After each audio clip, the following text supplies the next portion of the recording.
Inona lehibe no tanterahana ho an'ny commune Anantanifotsy dia ny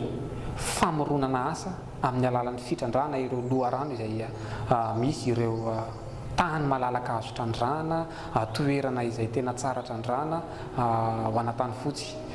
Hitady isika iara asa isika amin'ireo mpiara-miombonantoka ara-teknika sy ara-bola mba ahafahantsika miditra amin'ny sehatra matianina amin'izany sehatra fambolena sy fiompiana izany, satria isika tsirairay avy efa samy mahita fa mpamboly sy mpiompy ny ankamaroantsika. Izahantsika ihany koa ny isian'ny famoronana asa ho an'ny tanora amin'ny alalan'ny fampiasana ny tanora vao Anantanifotsy amin'ireo karazana tetikasa izay misy ao an-toerana, mety ho tetikasa fanamboaran-dalana, fananganana fotodrafitrasa. Manana tanora marobe isika izay azo ampiofanina. Misy ihany koa no efa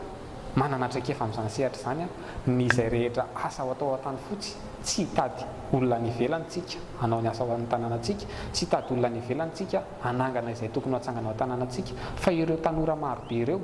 no hotrandrahana, ireo tanora marobe ireo no lasa fitaovana ahafahana mampandroso ny tanàna, ary ihany koa ny commune Anantanifotsy dia hanome asa an'ireo tanora ireo amin'ny alalan'izany fampandraisana anjara azy ao anatina mety hoe fananganana fotodrafitrasa sy karazana asa maro samihafa ho atao izany.